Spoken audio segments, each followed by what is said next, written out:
as you know, kind of like our weather, anything can happen. Yeah, it can change. Yeah. So anyway, you just never know, right? But we'll see what happens with the Academy Awards and everything. But I typically don't watch the award shows any longer since, you know, Dumb and Dumber got stiffed. It's like, I'm through with it.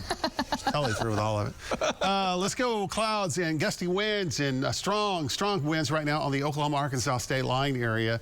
In the last half hour, there's been some 60-mile-per-hour wind gusts across northwestern Arkansas. And I checked some of those power grids in Bentonville and Fayetteville. There's some sporadic power outages, even a couple of sporadic power outages right on the Oklahoma-Arkansas state line area around the Delaware County vicinity. So it is a very windy day. It's wet, obviously, right now. The rains are pushing through. We've got a couple of embedded rumbles of thunder, but that's just about it. It will leave soon. This afternoon, we dry out a little bit, and we'll see a high rebounding back up to near 46. So if you're watching or listening, wind is an issue.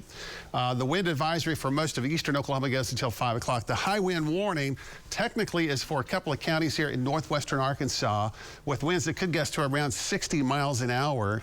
And some of those gusts could spill over right across the state line area. So if you're watching around West Siloam, southward, Westville, Watts, some of those areas, it is pretty windy right now. So batten down the hatches. Here we go. Rain continuing. It looks like there's lots and lots of heavy rain. There's a process that's happening right now. It's not necessarily heavy rain. The dry slot is moving in through the western part of the state. We're going to see storms developing across the Golden Triangle here in the next couple of hours. This afternoon, early evening, severe weather will unfold from Houston, Beaumont over to New Orleans, and some of those areas could have some significant severe weather. Then you got on the cold side of the storm, blizzard warnings that are underway from the Panhandle to southeastern Colorado, New Mexico, and also winter storm warnings that go from I-70 north. So if we're watching last week, about a week away, this storm system was fairly prominent in the data, and it had the low dropping right across the Red River. Well, that would have brought a lot of this closer into northern Oklahoma. So I know a lot of folks, you know, want to see some wintry weather. We didn't need this one, though. So this is a good thing that the way the trajectory of the system is spinning right now. So the travel advisories that we currently have closer to our area are around Chanute over to near Wichita northward, and they start at 6 o'clock tonight. Now, it's not impossible. In fact, I even think it's likely there will be at least a couple of counties that will have a short-term winter weather or travel advisory early tomorrow morning. So here's today. The dry slot moves in. Most of it kind of winds down this afternoon, 46 for the daytime high. And then here's the backside of the storm system. So around 3 a.m., 4 a.m., 5 a.m. tomorrow morning, those winds are howling back through the area out of the northwest at 25 to near 45 miles an hour. The temperature's dropping into the 30s. And then we have this little band. You see that right there? It's not going to be a lot, but somebody will get a little bit of snow shower activity.